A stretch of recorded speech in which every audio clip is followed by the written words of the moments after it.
En 1981, 4 residentes del condado de Plumas fueron brutalmente asesinados. Ese caso nunca se ha resuelto. Después del asesinato, esta cabaña fue sellada herméticamente. Sangre. Había sangre en el auto de Sue. Había sangre en las escaleras traseras. Había sangre en la... Los locales dicen que Kaczynski ha vivido aquí durante unos 18 años en su cabaña al final de un camino de tierra. En lo profundo de la naturaleza, lejos de la civilización, 3 cabañas se convirtieron en el escenario de algunas de las historias más perturbadoras que uno pueda imaginar. En una cabaña, una familia fue masacrada mientras los niños dormían a solo unos pasos, completamente inconscientes de la violencia que ocurría a su alrededor. En otra, un hombre que vivía solo en plena naturaleza cayó tan profundamente en la paranoia que se convirtió en uno de los forajidos más temidos del norte de Canadá.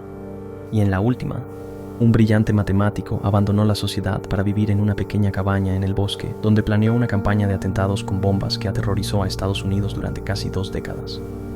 Cada una de estas historias comienza con el aislamiento, pero lo que sucedió dentro de estas cabañas dejaría tras de sí asesinato, misterio y tragedia.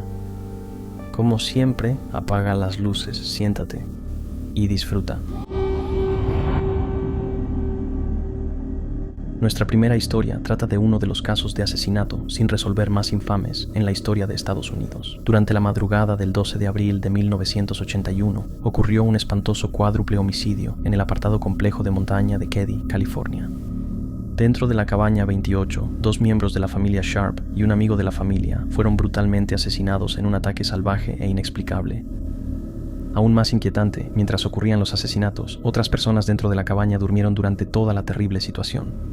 En medio del caos, los investigadores descubrirían más tarde que Tina Sharp, de 12 años, estaba desaparecida. Y más de 40 años después, los investigadores aún no pueden explicar completamente lo que sucedió dentro de esa cabaña esa noche. Regresemos 5 meses antes de la tragedia. Sue Sharp acababa de mudarse de Quincy al apartado resort de Keddie y se instaló en la cabaña 28 con sus 5 hijos, John, Sheila, Tina, Ricky y Greg. La noche del 11 de abril, Justin Eason, de 12 años, fue invitado a pasar la noche.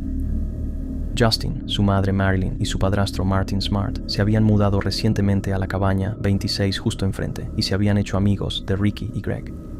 Los niños mayores habían hecho sus propios planes. Sheila se iba a quedar a dormir en la casa de una amiga, mientras que John fue a Quincy con su amigo de 17 años, Dana Wingate, con la intención de regresar más tarde esa noche. Mientras tanto, Tina, de 12 años, estaba en la cabaña 27 de al lado, viendo la televisión, pero planeaba regresar antes de la hora de dormir. A la mañana siguiente, Sheila regresó a casa, y en el momento en que abrió la puerta, supo que algo andaba terriblemente mal. Un olor nauseabundo llenaba la cabaña. Al entrar a la sala, se encontró con una escena de horror inimaginable. En el suelo yacía su hermano John, atado y cubierto de sangre seca. Junto a él estaba Dana, quien también estaba muerta. Ambos parecían haber sido atados juntos por los pies. Entonces notó una manta amarilla cubriendo otro cuerpo. En estado de shock, huyó de la cabaña gritando pidiendo ayuda. La oficina del sheriff del condado de Plumas fue inicialmente responsable de la investigación. Sin embargo, desde el principio se cometieron errores críticos. Los investigadores no aseguraron adecuadamente la escena del crimen, lo que resultó en la pérdida de pruebas importantes. Aún más sorprendente, las autoridades tardaron varias horas en darse cuenta de que Tina Sharp estaba desaparecida. Dentro de la cabaña, las autoridades descubrieron que todas las víctimas habían sido atadas con una combinación inusual de cinta médica y cable eléctrico. También encontraron 2 cuchillos de cocina, uno con la hoja completamente doblada, un martillo, una pistola de perdigones y un solo colchón en el piso de la sala. Sue Sharp fue encontrada debajo de una manta amarilla, con su ropa interior forzada en la boca. Una bola de cinta adhesiva también había sido metida en su boca y asegurada con un cable de extensión enrollado alrededor de sus tobillos y piernas. Tanto Sue Sharp como su hijo John fueron brutalmente golpeados con un martillo de uña y sufrieron numerosas heridas de arma blanca. Dana Wingate también había sido golpeado, aunque con un martillo diferente, pero finalmente fue asesinado por estrangulamiento. Los investigadores concluyeron más tarde que el secuestro de Tina probablemente fue motivado por una agresión sexual. Después de interrogar a los hijos pequeños de Sue, Ricky y Greg, junto con Justin Eason, los 3 afirmaron que habían dormido durante toda la situación y que permanecieron completamente ilesos. pero había un problema con esa explicación. Una pareja que se hospedaba en una cabaña cercana reportó haber sido despertada por gritos alrededor de la 1:30 de la madrugada. Sin embargo, los chicos dentro de la cabaña 28 afirmaron que no habían escuchado nada. Mientras los investigadores buscaban respuestas, un hombre rápidamente llamó la atención. Martin Smart, el padrastro de Justin Eason, pronto se convirtió en el principal sospechoso debido a declaraciones contradictorias sobre su paradero esa noche. En un relato posterior dado bajo hipnosis, afirmó haber visto a Sue con 2 hombres y proporcionó descripciones a los investigadores. Sin embargo, después de más entrevistas con Martin y su esposa, las autoridades concluyeron que no estaban involucrados en los asesinatos. Luego el caso se volvió aún más confuso. Con el paso del tiempo, Justin Eason comenzó a cambiar su versión de lo que había sucedido esa noche. A pesar de esto, la policía finalmente desestimó sus declaraciones y la investigación se estancó. En 1984 se encontró un cráneo aproximadamente a 30 millas de Keddie. Varios meses después, una persona anónima llamó a la oficina del sheriff del condado de Butte y afirmó que el cráneo pertenecía a Tina Sharp. Una búsqueda en el área descubrió una mandíbula y varios otros huesos. Las pruebas confirmaron que los restos sí pertenecían a Tina, y lo que sucedió después solo profundizó el misterio. La oficina del sheriff del condado de Butte proporcionó tanto la grabación original como la de respaldo de la llamada anónima a alguien de las fuerzas del orden. Inexplicablemente, ambas grabaciones habían desaparecido. Años después surgió otro acontecimiento impactante. Después de la muerte de Martin Smart en el año 2000, su terapeuta informó a la oficina del sheriff del condado de Plumas que Smart había confesado haber matado a Sue Sharp. Según el terapeuta, Smart afirmó que asesinó a Sue porque ella estaba animando a su esposa Marilyn a dejarlo. Sin embargo, nunca identificó quién mató a John, Dana o Tina. En 2016, los investigadores parecieron tener otro avance cuando se descubrió un martillo que coincidía con la descripción de uno que Martin Smart afirmó que había desaparecido poco después de los asesinatos. Según el sheriff del condado de Plumas, el lugar donde fue encontrado sugería que había sido colocado allí intencionalmente. Sin embargo, a pesar de décadas de investigación, la verdad sigue siendo esquiva. Más de 4 décadas después de los asesinatos de Keddie, los investigadores parecen no estar más cerca de resolver el caso de lo que estaban la noche en que ocurrió. En algún lugar entre las pruebas pasadas por alto, los testimonios contradictorios y las pistas sin seguir se encuentra la verdad. Pero a medida que pasan los años, parece cada vez menos probable que alguien sea responsabilizado alguna vez.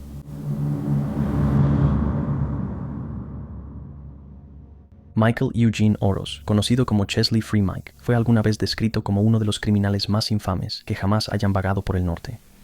Era un vagabundo estadounidense que durante la década de los 70 buscó una nueva vida en el remoto noroeste de Canadá, donde fue cayendo gradualmente en la paranoia, el aislamiento y el robo, y finalmente el asesinato.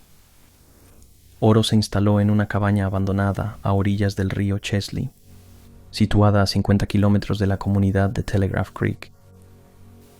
Adoptó el nombre de Chesley Free Mike y pasó los siguientes años completamente aislado, viviendo solo en la naturaleza. A pesar de su grave deterioro mental, se convirtió en una figura legendaria entre los tramperos, pilotos y comunidades indígenas, y era profundamente temido y respetado por los locales por sus excepcionales habilidades para sobrevivir en la naturaleza. Sin embargo, se había vuelto sumamente celoso del territorio donde vivía, convencido de que todo lo que había en ella le pertenecía por derecho. Era conocido por dejar mensajes inquietantes, símbolos y notas de advertencia donde quiera que iba.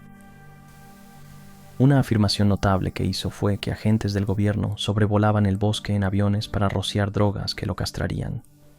Con el tiempo, su comportamiento cada vez más extraño y el saqueo de campamentos y cabañas lo hicieron impopular, lo que llevó a su expulsión de la zona de Telegraph Creek. Después de mudarse a las cercanías del Dease Lake, muchos creían que Oroz estaba hundiéndose cada vez más en la locura. Más tarde se reveló que él sufría de esquizofrenia paranoide severa, la cual se intensificó por su completo aislamiento y la ausencia total de medicación. Este peligroso estado mental, sin tratar eventualmente, lo llevaría al asesinato. Todo comenzó el 31 de julio de 1981, cuando el piloto Dave Wiebe fue contratado por un trampero conocido como Gunther Hans Lishi para dejarlo en el lago Justigola y recogerlo 41 días después. Lishi tenía materiales y suministros para construir una cabaña que estaba a solo 100 metros de donde Oros residía en ese momento. Lo que sucedió después es desconocido, pero cuando Wiebe regresó para recoger a Lishi el 10 de septiembre, encontró la cabaña sin terminar y Lishi no estaba por ningún lado. Mientras buscaba a su pasajero, Wiebe se encontró con Oros, quien llevaba puesta la ropa de Lishi. Cuando Wiebe le preguntó por Lishi, Oros afirmó que no lo conocía. En realidad, le había disparado al alemán por la espalda y arrojado su cuerpo cerca de la orilla del lago Justigola, aunque sus restos esqueletizados no serían encontrados hasta 1985. En 1982, Oros fue arrestado bajo sospecha del asesinato de Lishi. Sin embargo, él estaba como un loco. No cooperaba y escupía a los oficiales que intentaban sujetarlo. Finalmente, fue absuelto y volvió a la vida en la naturaleza. Al ser liberado, Oros descubrió que la Real Policía Montada de Canadá había sacrificado a 2 de sus perros, lo que solo profundizó su desprecio por la policía. En marzo de 1985, la policía volvió a buscar a Oros después de que una cabaña en el lago Talcott fuera saqueada y se robaran varios objetos. La Real Policía Montada de Canadá lo localizó y planeaba rodearlo, pero antes de que pudieran arrestarlo, él emboscó a los oficiales desde detrás de los árboles y le disparó fatalmente en el cuello al cabo Michael Buder. Inmediatamente después, el agente Gary Rogers respondió al fuego, matando a Oros al instante con un disparo en la frente. Más tarde, publicaron esta imagen espeluznante del trampero muerto. Se descubrió que Oros ya había apretado el gatillo cuando le dispararon. Sin embargo, su arma había fallado y la bala no se había disparado. Hay pocas dudas de que la decisión de Oros de irse al bosque contribuyó a su deterioro psicológico, y su vida y crímenes estuvieron profundamente ligados a su grave enfermedad mental y al aislamiento extremo en la cabaña. Lo que ilustra que lo que muchos perciben como un estilo de vida idílico y autosuficiente en una cabaña acogedora, en realidad puede tener consecuencias fatales para algunos. El regreso. Pocas personas han desperdiciado más potencial que Ted Kaczynski. Un auténtico genio con un coeficiente intelectual de 167, ingresó a Harvard con solo 16 años y más tarde se convirtió en el profesor asistente con opción a titularidad más joven en la historia del Departamento de Matemáticas de la Universidad de California en Berkeley. Pero en algún momento, ese intelecto extraordinario tomó un rumbo oscuro. Ahora, curiosamente, durante su tiempo en la universidad, Ted fue sujeto del programa MK-Ultra, los experimentos de control mental del gobierno de Estados Unidos, que muchos creen que más tarde lo llevaron a cometer actos de terrorismo. Hemos hablado más sobre esto en otros videos. Abandonando el trabajo académico, Kaczynski se recluyó en aislamiento en una cabaña en la naturaleza de Montana, donde su creciente odio por la sociedad moderna lo transformaría en uno de los terroristas internos más notorios de Estados Unidos. Desde una pequeña cabaña construida a mano cerca de Lincoln, Montana, planearía una campaña de atentados con bomba que aterrorizó a Estados Unidos durante casi 2 décadas. En 1971, Ted dejó la casa de sus padres en Lombard, Illinois, y se mudó a la cabaña remota. Al principio, su objetivo parecía simple. Quería vivir una vida autosuficiente sin electricidad ni agua corriente. Se mantenía a sí mismo con trabajos ocasionales y ayuda económica de su familia, pero la soledad no le trajo paz. En cambio, parecía alimentar su resentimiento. Ya en 1975, Ted se enfurecía cada vez más por los proyectos de desarrollo locales cerca de su propiedad. Poco después, esa ira comenzó a derivar en actos criminales. Participó en actos de sabotaje, incendiando y colocando trampas explosivas en sitios de construcción cerca de su cabaña, y según los vecinos, su hostilidad fue aún más lejos, ya que afirmaban que atacó y envenenó a sus perros. Pero esto era solo el principio. En 1978, Kaczynski había llamado la atención del FBI después de que una bomba casera primitiva explotara en la Universidad de Chicago. Lo que comenzó como un solo ataque pronto evolucionó en algo mucho más grande. Durante los siguientes 17 años, Ted envió por correo una serie de bombas cada vez más sofisticadas a personas e instituciones que él creía que estaban promoviendo la tecnología moderna y dañando el mundo natural. Las consecuencias fueron devastadoras. 3 personas murieron, casi 2 docenas de personas resultaron heridas, y millones de estadounidenses se familiarizaron con un nuevo nombre que dominó los titulares en todo el país: el Unabomber. Con el paso de los años, los diseños de bombas de Ted se volvieron cada vez más sofisticados. Muchas estaban marcadas con las iniciales FC, que más tarde reveló que significaban Club de la Libertad. A pesar de una de las investigaciones más grandes en la historia del FBI, él logró mantenerse una y otra vez un paso por delante de las autoridades. Sus bombas estaban cuidadosamente construidas para evitar ser detectadas. Las pistas que dejó atrás a menudo desviaban a los investigadores. y durante años nadie sabía quién era. Pero finalmente, como muchos criminales, Ted cometió un error crítico. En 1995 envió un manifiesto de 35.000 palabras en el que exponía sus creencias y explicaba lo que él veía como los peligros de la sociedad moderna. Ofreció detener su campaña de bombardeos si el New York Times o el Washington Post aceptaban publicarlo. La propuesta desató un intenso debate. Muchos se preguntaron si las autoridades debían siquiera negociar con un terrorista. Finalmente, el director del FBI, Louis Freeh, y la fiscal general, Janet Reno, aprobaron la publicación del manifiesto, con la esperanza de que alguien pudiera reconocer al autor. Esa decisión lo cambiaría todo. Después de que el ensayo apareció en el Washington Post, miles de lectores contactaron a los investigadores con posibles pistas. Un dato llamó la atención de inmediato. La persona que reconoció el estilo de escritura no era un excompañero, un vecino, ni un investigador. Fue el propio hermano de Ted. David Kaczynski proporcionó cartas y documentos escritos por Ted y, más importante aún, les dio a los investigadores la ubicación de su cabaña aislada. La búsqueda finalmente estaba llegando a su fin. El 3 de abril de 1996, los investigadores llegaron a la propiedad y arrestaron a Ted. Dentro de la cabaña, encontraron diarios que detallaban sus actividades, materiales para fabricar bombas y una bomba activa que estaba lista para ser enviada por correo. Después de casi 2 décadas de atentados, asesinatos y una de las búsquedas más largas en la historia del FBI, Ted Kaczynski finalmente había sido capturado. Un gran jurado federal lo acusó formalmente en junio de 1996 de 10 cargos relacionados con el transporte, envío y uso de bombas. El 22 de enero de 1998 se declaró culpable de todos los cargos y fue sentenciado a cadena perpetua. Pero la historia de la cabaña no terminó ahí. Después de su sentencia, Ted le regaló la cabaña a Charlotte Haldeman, una activista contra la pena de muerte que lo ayudó a evitar recibir la pena capital. El gobierno de Estados Unidos se negó a permitirle conservarla. En cambio, la cabaña fue subastada y las ganancias se destinaron a las víctimas de la campaña de bombardeos de Ted.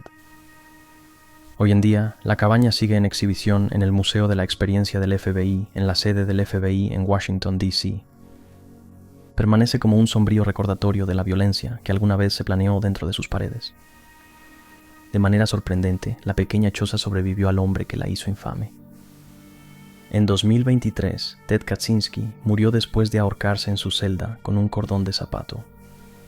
Sin embargo, la cabaña permanece, una pequeña estructura de madera que se convirtió en el cuartel general de una de las campañas de terrorismo doméstico más notorias en la historia de Estados Unidos.